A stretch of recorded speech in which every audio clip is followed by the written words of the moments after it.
bem-vindo.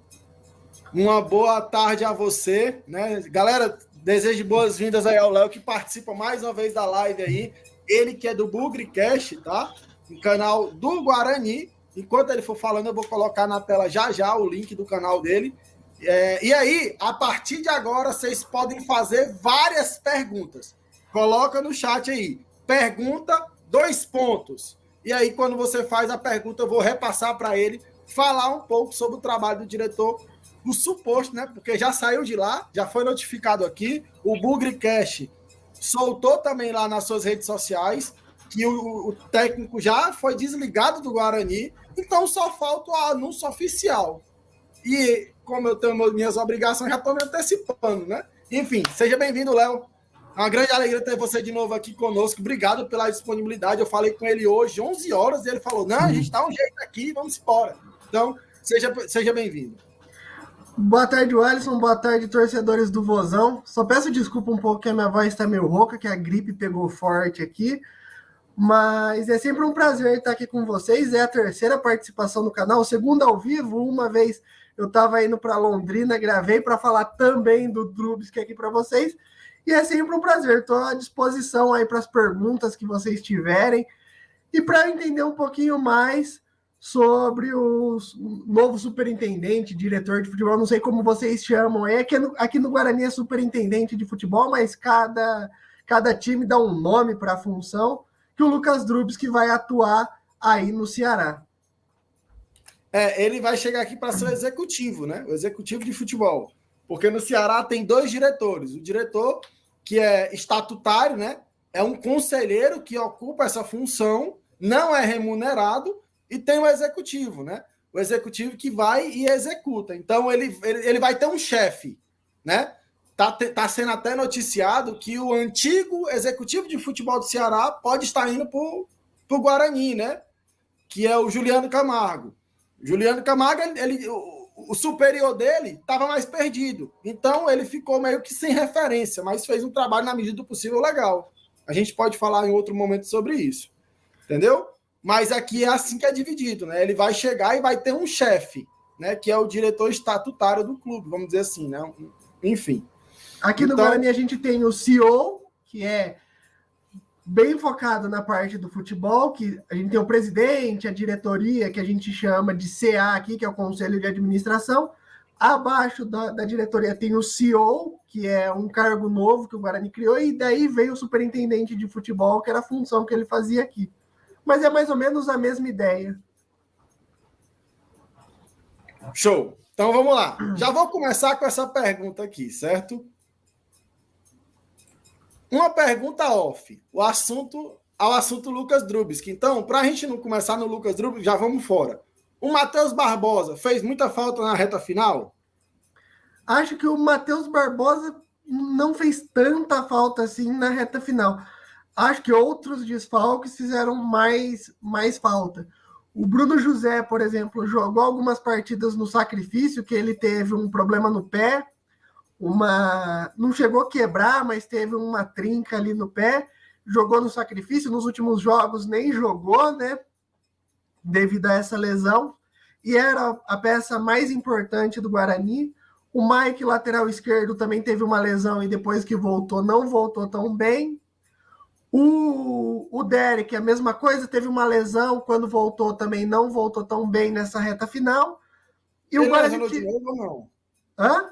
O Derek lesionou de novo ou não? Eu estava assistindo um jogo do Guarani que um atacante tinha sentido, eu não sabia se era ele, porque eu não conheço, né? Não, no jogo contra o ABC ele jogou, estava normal, só que ele foi suspenso e não jogou o último jogo por suspensão. Mas ele teve uma lesão na coxa, ficou um tempo fora, e aí quando voltou, ficou acho que 2 ou 3 jogos fora, mas quando voltou, não voltou na mesma pegada que estava antes da lesão.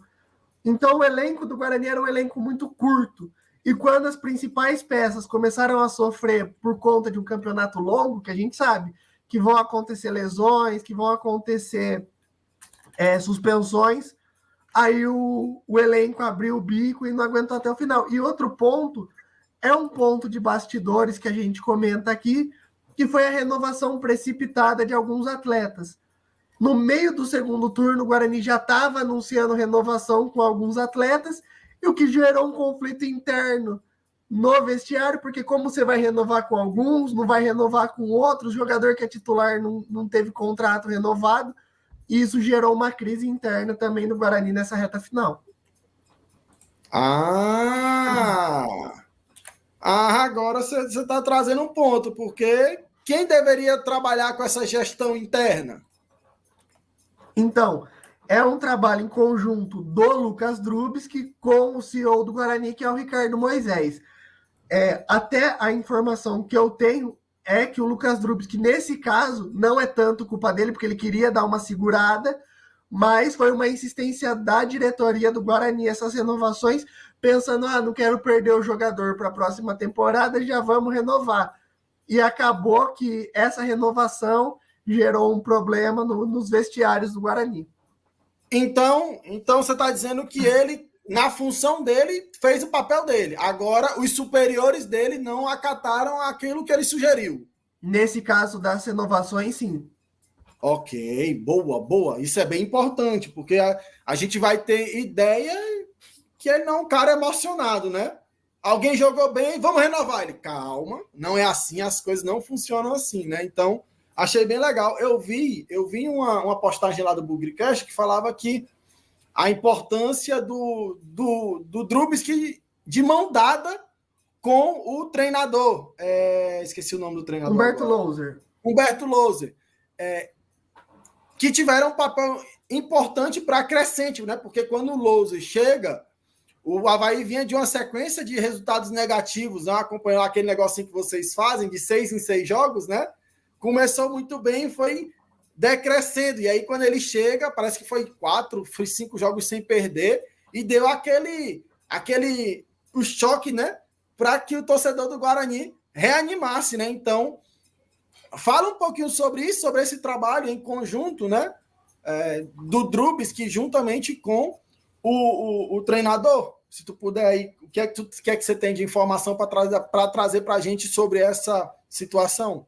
O Drubsky chegou um dia antes do Humberto Louser aqui em Campinas, né? O Guarani fez uma limpa no futebol. Então ele não participou da tomada de decisão que o Louser viria. Acredito que ele deve ter dado a palavra final, porque o Guarani costuma consultar o superintendente de futebol, mas é aquela história, olha, a gente está fechando com esse treinador. É que aqui no Guarani é aquela história, a diretoria toma a decisão final, diretoria que eu falo, principalmente o CEO, mas sim, quando trouxe ele, consultaram assim, a gente está trazendo, é de sua aprovação? E ele falou que era, essa é a informação que a gente tem. Então, assim, o Guarani fez uma limpa, já estava negociando com o Louser, e o Drubsky aprovou também. Se ele não aprovasse, poderia ser que o Guarani esperasse mais uma semana para trazer um novo treinador, porque foi em sequência, o Guarani mandou o Rodrigo Pastana e o Bruno Pivetti embora na mesma semana, e em seguida chegou o Drubsky e o Louser. Então, assim, e chegaram nas vésperas da abertura da janela de transferência de meio de ano, né? No meio da temporada. Porém, aí vem o ponto negativo, é que o Louser mesmo pediu um tempo para avaliar o elenco. E o Louser fez indicações para reforços. E eu acredito até que o Drubsky queria trazer esses reforços que o Louser indicou. Mas quem pediu também para dar uma segurada e procurar reforços mais baratos foi a diretoria do Guarani. Então, assim, a diretoria do Guarani queria trabalhar com uma folha mais enxuta, até em comparação com o Campeonato Paulista, que o Guarani no Campeonato Paulista, pós-Campeonato Paulista, né, perdeu o Luciano Castan para o Cruzeiro, perdeu o Neilton para o Criciúma, que aqui a gente já não gostava do Neilton, mas era, em questão de folha salarial, um valor super alto. Perdemos o Giovanni Augusto para o Vitória, que também era um valor super alto. Então, assim, a folha salarial do Guarani deu uma enxugada. Os reforços do começo da Série B não foram reforços caros. E o Louser chegou com a promessa de acesso e pediu reforços mais caros. E a diretoria falou, não, a gente vai trazer reforços pontuais, olhando no mercado alternativo. Só que esse olhar no mercado alternativo, com o Pastana no passado, deu certo. Com o Drubsky nesse ano não deu certo, porque os reforços que vieram desse mercado alternativo foram reforços muito abaixo dos que já estavam jogando. Então foram assim, jogadores baratos e que não agregaram no elenco. Ok. Então, pelo que você fala, se dependessem deles, em vez de trazer 8, acho que foram 8, né?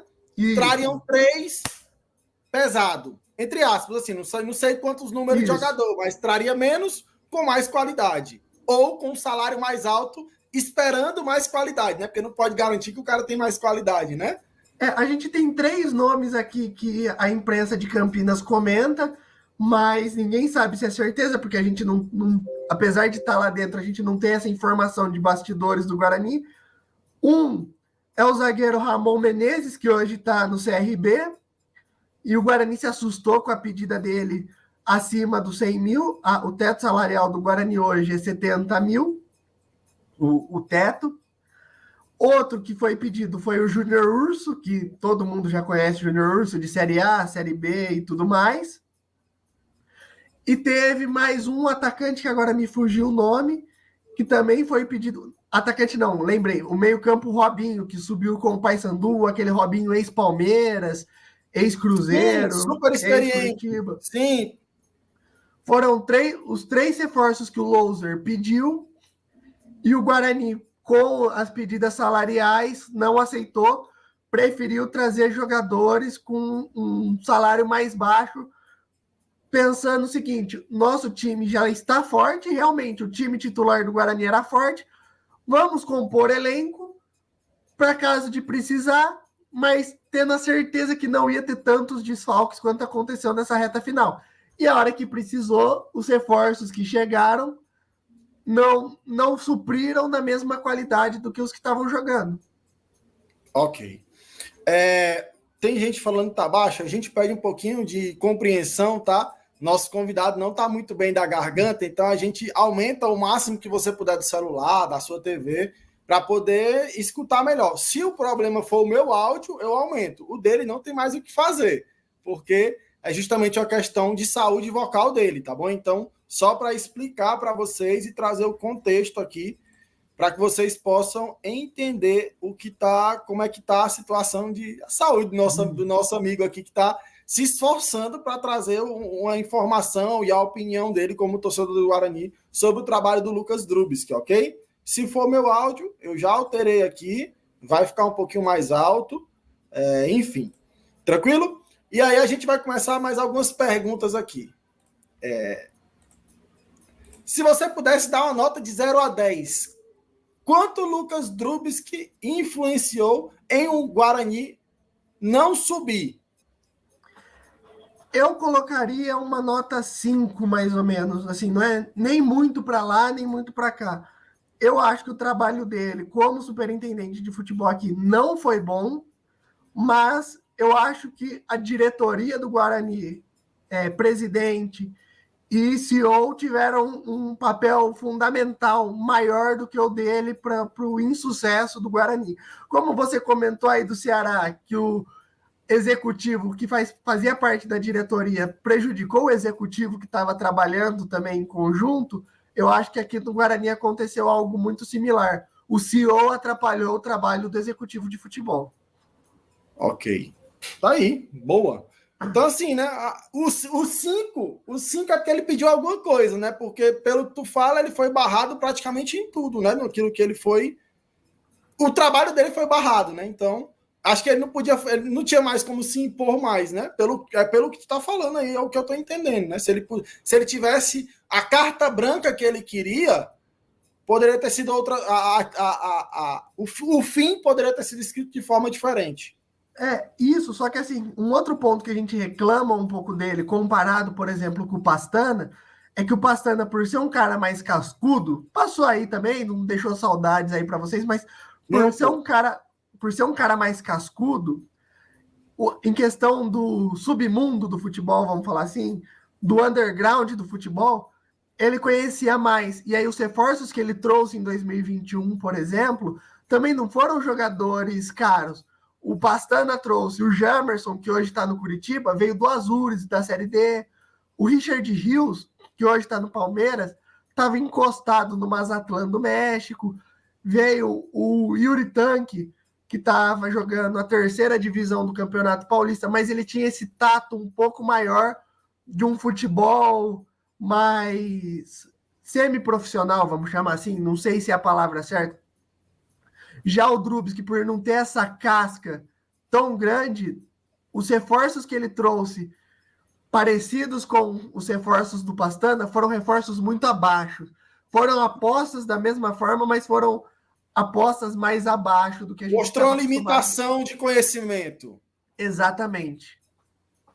Quando pediu alguma coisa abaixo do que ele está acostumado, porque passou por Bahia, passou por Coritiba, se eu não me engano. Isso.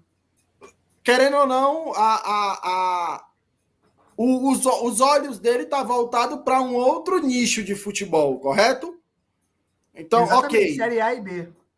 Ok, obrigado aí por trazer aí, porque às vezes a gente fica com a opinião um pouco adversa. Vamos lá. Sobre o Lucas, né? Na parte da contratação, atuava junto com a análise de desempenho de mercado.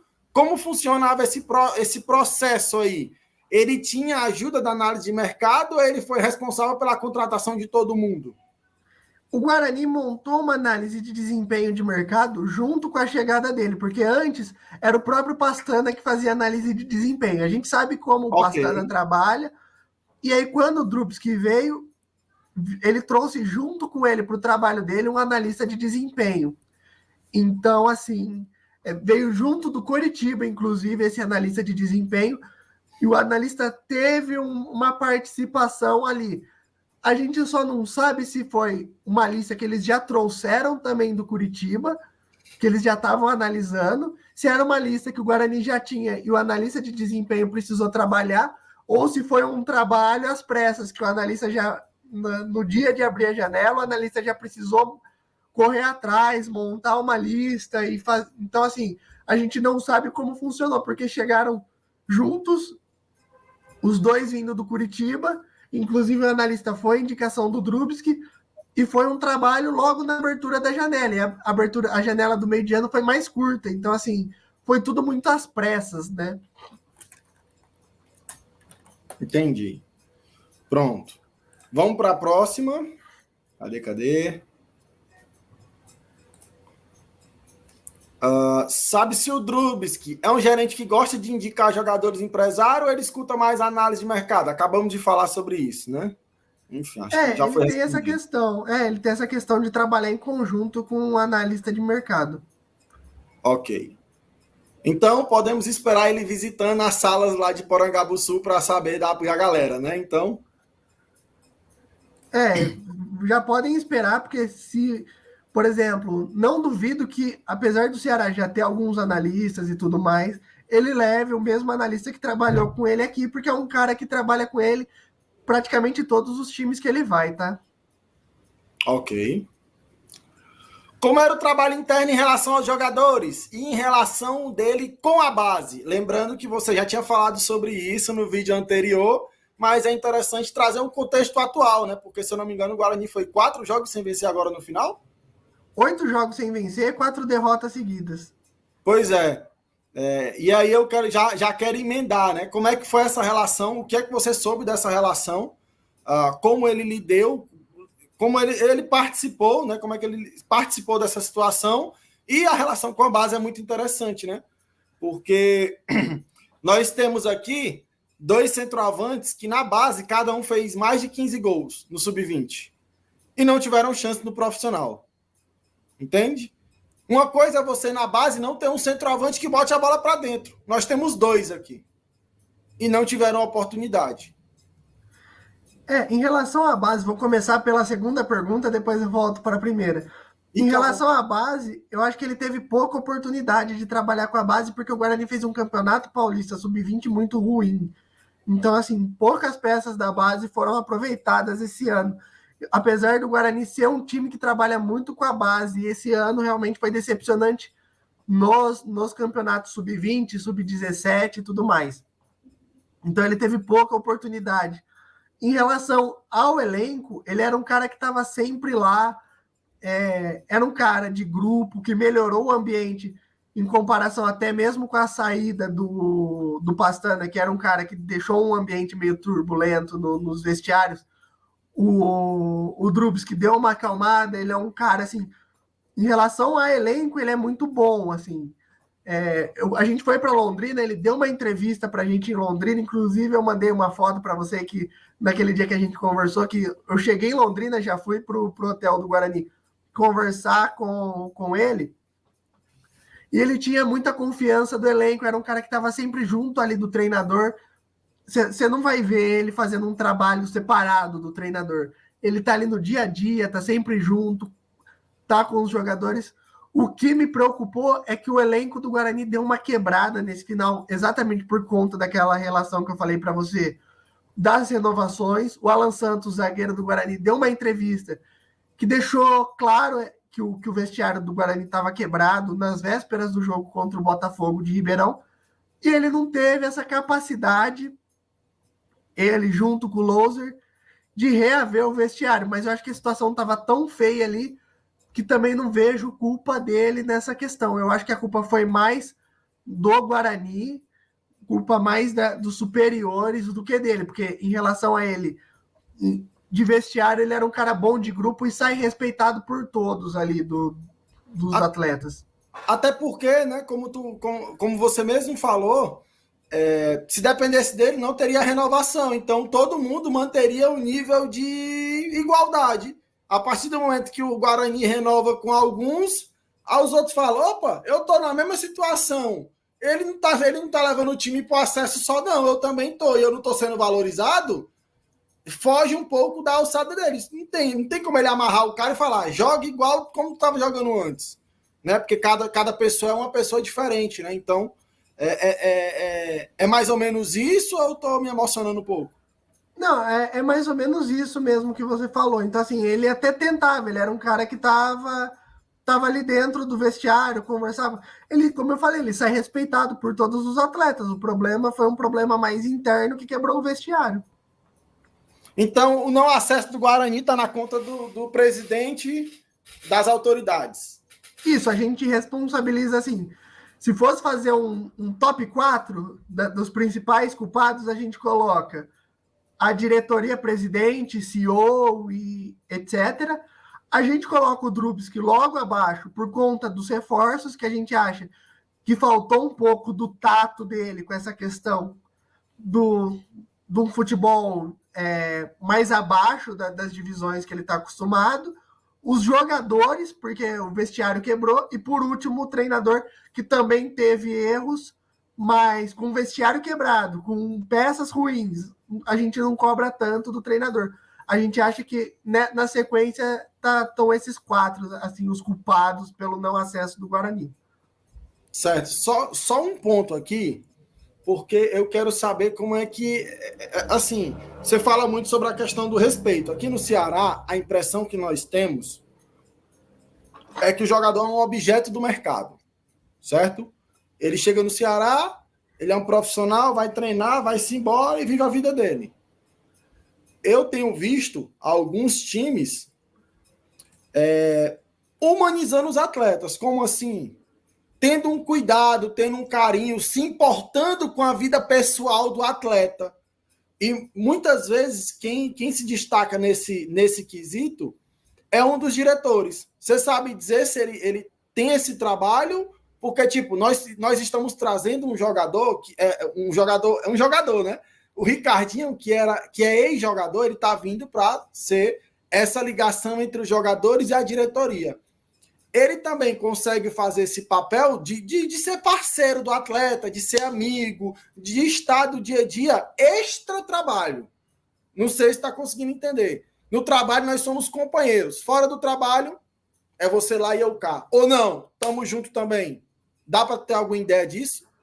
Então, a gente não tem muita ideia de como é saindo dali do Guarani, sabe? Essa questão mais pessoal dele com os jogadores. Mas o que a gente percebe é que nos vestiários, por exemplo, com o Rodrigo Pastana tinha muita briga.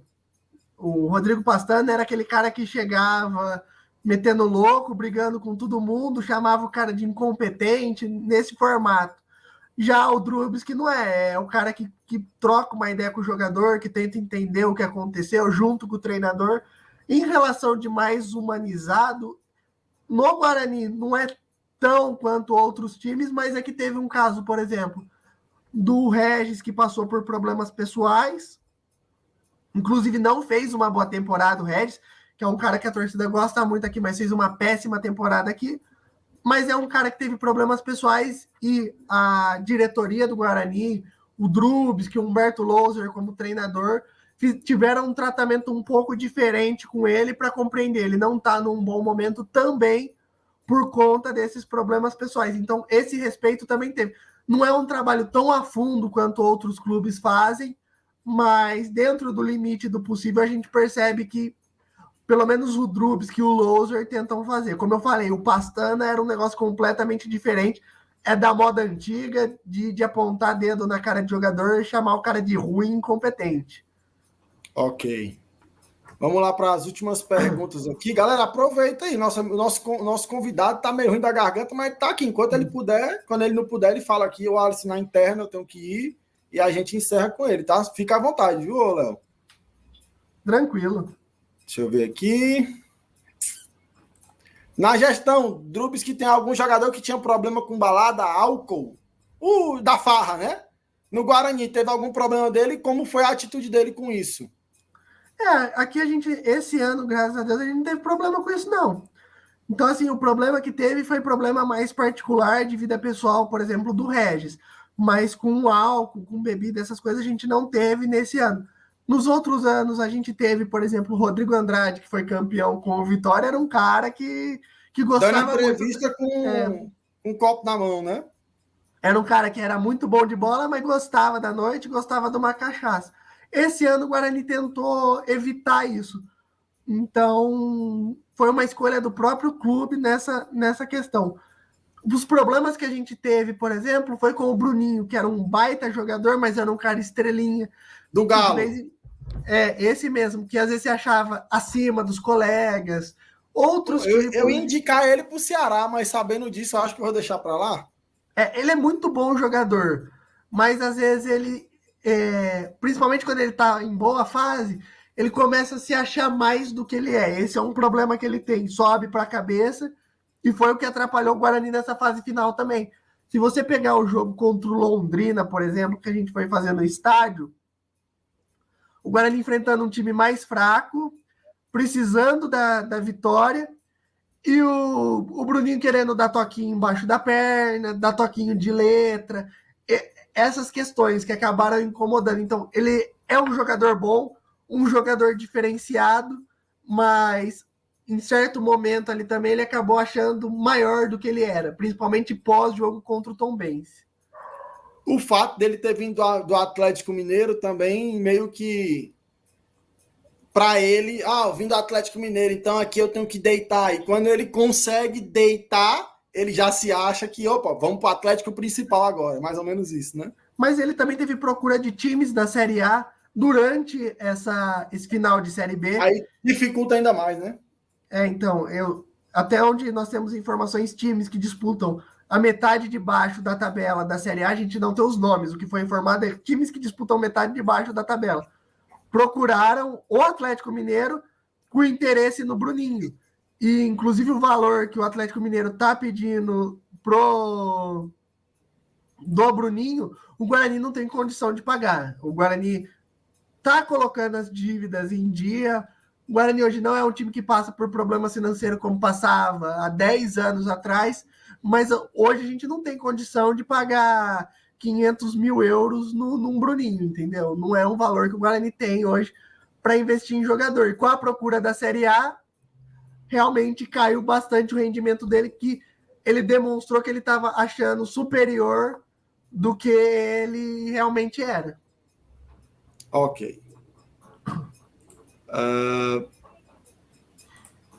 Essa pergunta aqui: como são os processos de trabalho do Drubis dentro da diretoria? Um cara que escuta muito as pessoas ou um cara mais centralizador?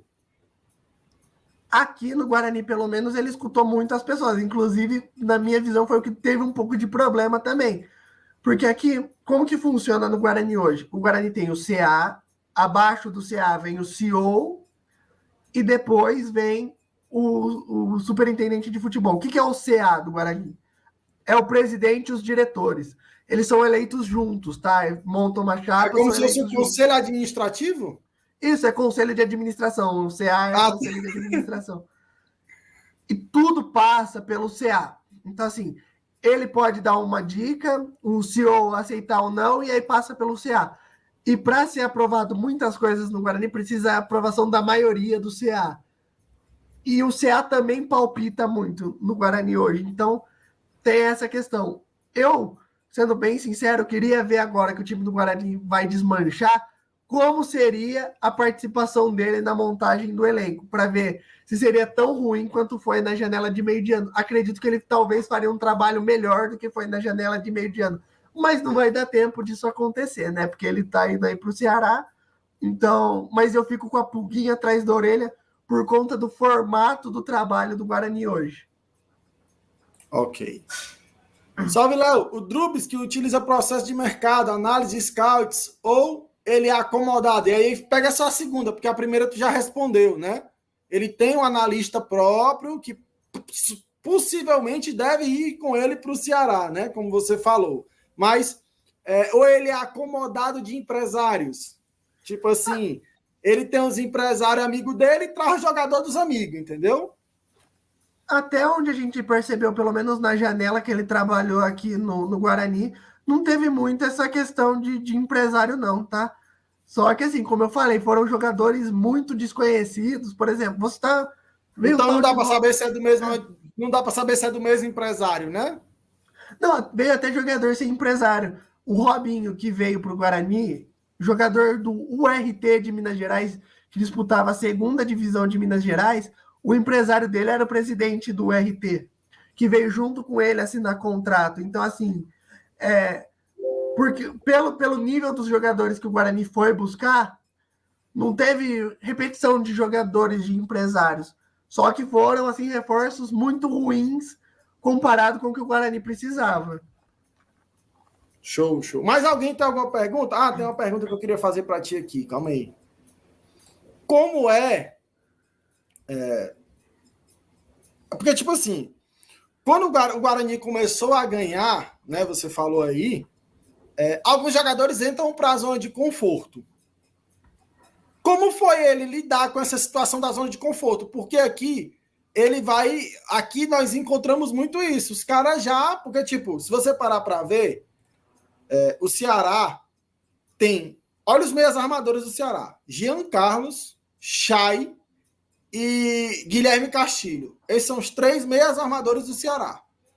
Olha o centroavante: Nicolas, Saulo Mineiro, Bissoli. Enfim, se você parar para ver, são nomes interessantes. E os caras, a impressão que passa é que já estavam tudo Copa. Tô com a minha vida já, estamos de boa.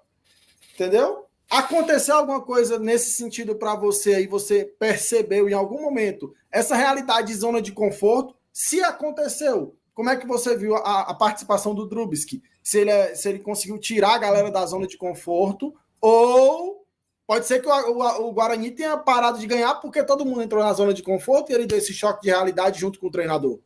Enfim, como é que tu consegue enxergar? Se tu consegue ter uma percepção disso, né?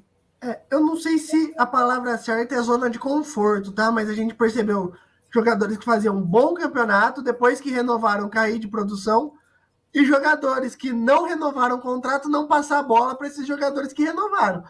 Isso a gente percebeu aqui. Por exemplo, se vocês... Mas esses caras não era para ter sido afastado, não, macho? Mas nosso elenco era muito curto, né? Ah, entendo. Então, aí assim, meio que ficou refém dos jogadores. Exatamente. Por exemplo, o Matheus Bueno, que foi um grande destaque do Guarani na Série B, um volante que tinha muita qualidade de passe. Nessa reta final, caiu muito de produção. Já renovou. Já renovou. Só que se você pegasse jogos dele antes de renovar, ele dava alguns lançamentos que quebrava as linhas da defesa adversária. No jogo contra o Criciúma, por exemplo, ele tentou 2 lançamentos, não deu certo, ele começou a tocar a bola para trás, entendeu?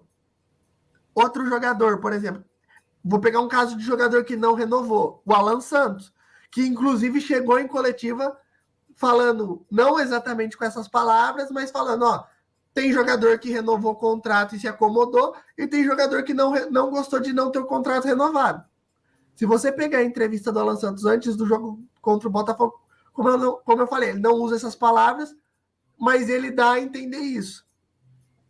O que aconteceu? O Alan Santos começou a cometer muitos erros, e a galera culpa a não renovação por ele ter tirado o pé. O Alan Santos errou, né? O Alan Santos errou no jogo contra o Botafogo, o Alan Santos errou no jogo contra o Londrina, que a gente só não perde o jogo porque o VAR anulou um gol, que na minha visão foi um gol legal, num erro do Alan Santos. No jogo de ontem, o Alan Santos cometeu um erro bizonho. Então, assim, e o Lucão? O Lucão também não tinha renovado. Ele errou 2 vezes no último jogo, né? Eu não sei se é recorrente, mas... Então, ele errou 2 vezes contra o ABC, mas de todo ano ele foi o jogador mais seguro do Guarani. Então, assim, corrigiu muita caca. Ainda não. Alguma chance de renovação? Eu acho que tem, mas vai depender muito da pedida dele financeira e vai depender muito de quem chegar também para fazer as negociações agora, né? Vou estudar o Lucão para indicar para o Ceará, então.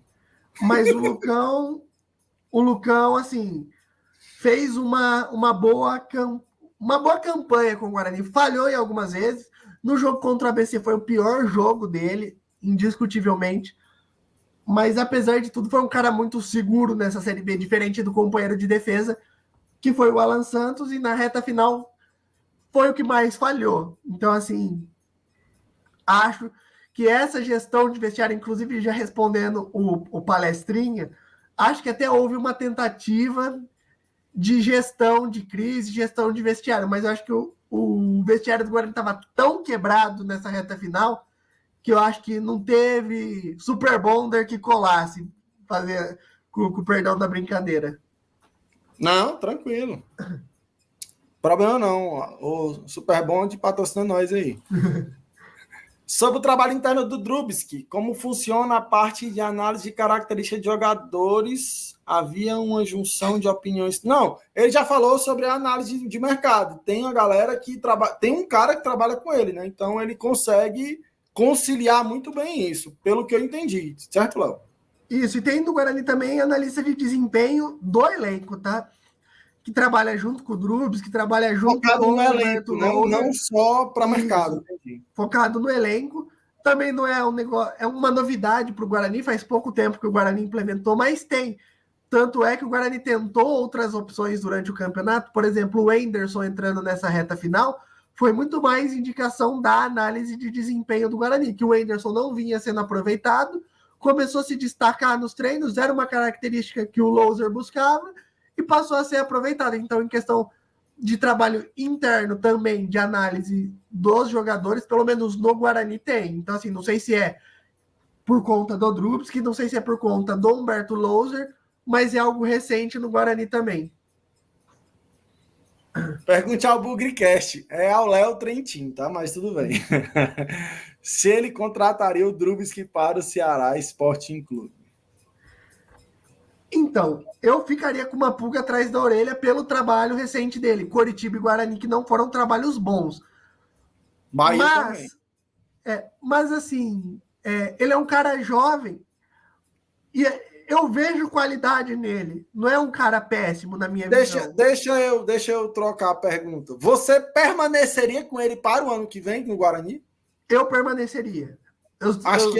Acho que responde melhor, porque você tem o trabalho dele, né, em mãos aí, então fica mais simples, né? Porque trazer para o contexto de Ceará, tu não entende o contexto do Ceará hoje, né? Então. Sei que muito torcedor do Guarani vai me xingar de falar isso, porque assim, muito torcedor é resultadista. Isso em todo lugar. Mas eu fico curioso, como eu falei há pouco, de ver agora que ele vai precisaria montar um elenco praticamente do zero. E aí sim, ele teria condições de trazer reforços mais de peso do que na janela do meio do ano, que a pedida do Guarani foi trazer jogadores de campeonatos mais abaixo, agora que ele teria o poder de trazer jogadores mais acima, eu fico curioso para saber como seria a atuação dele. Eu não consigo julgar ele por uma janela somente de meio de ano, com recursos limitados, tendo que trazer jogadores de campeonato mais abaixo. Eu acho assim que, em relação a esses campeonatos mais abaixo, falta uma casca nele realmente, e ele não se deu bem. Mas eu ainda manteria, pelo menos, para a montagem do elenco do Campeonato Paulista. Aí, se não desse certo, aí talvez eu trocaria, mas eu tenderia a manter ele por conta dessa curiosidade. Ok. Então, só para a gente encerrar, já te agradecendo demais aí, eu quero fazer uma pergunta para ti aqui. Qual foi o orçamento do Guarani para esse ano? Porque, querendo ou não, eles ganham, os times paulistas ganham um dinheiro bem legal do Campeonato Paulista, né? E aí, somando com a Série B, tu tem valores financeiros aí de quanto foi o orçamento do... Porque, se eu não me engano, o Ceará foi 97 milhões para o ano. Eu não tenho o orçamento correto. O Guarani tem a página de transparência. Lá, se você, inclusive, se você quiser acessar, lá tem todos os dados. Eu não tenho aqui na mão agora, mas eu sei que o Guarani hoje ganha por volta de 4 milhões do Campeonato Paulista. Ganhou 1 milhão da Libra, né, que é a liga lá dos clubes brasileiros. O Guarani não disputou a Copa do Brasil esse ano, perdeu no bingo da CBF, como a gente chama aqui, que foi a questão da bolinha. Então, assim, o orçamento que o Guarani esperava, inclusive, foi mais baixo do que teve. Mas o Guarani ainda teve uma boa entrada de dinheiro com a venda do Jamerson para o Coritiba, do Richard Rios para o Palmeiras. Foi quanto? Foi uns 20 milhões, não? Os dois? Não, longe disso. O Guarani, a gente acredita que o Guarani tenha recebido por volta de 6 milhões a venda dos dois atletas e manteve parte do... Ah, não, eu acho que era o Bidu, né, que ia ser caro, mas vai ser emprestado para o Corinthians. Acho que é o Bidu, né, que é de vocês? Isso, o Bidu era por volta, acho que de 10 milhões, uma coisa assim, se eu não estou enganado. Ah, então a mina de ouro era o Bidu, né? Mas assim, o Guarani mantém parte desses jogadores, então, por exemplo, o Richard Rios, eu acredito que logo o Palmeiras vai vender ele para fora do Brasil, o Guarani tem uma porcentagem dele. O Guarani tem porcentagem de outros jogadores, como o Gabriel Menino, que também, se for vendido para fora, o Guarani ganha um bom dinheiro com isso. Mas hoje, com venda de jogadores, o Guarani recebe pouco dinheiro, entendeu? Assim, comparado com outros clubes do Brasil. Inclusive, foi o melhor ano do Guarani com venda de jogadores nos últimos 20 anos, né? Mas, assim, hoje, a folha salarial do Guarani é uma folha de meio de tabela, tá? É uma folha por volta de 1 milhão. Então, A do Ceará é 2,7. A folha do Guarani é uma folha de meio de tabela. E o Guarani, como eu falei, perdeu muitos jogadores de valor agregado alto, como o Neilton, como o Giovanni Augusto, como o Luciano Castan. E os reforços foram 2, 3 jogadores para a mesma função de valor agregado mais baixo. Ok. Obrigado, viu, Léo? Muito obrigado pela participação.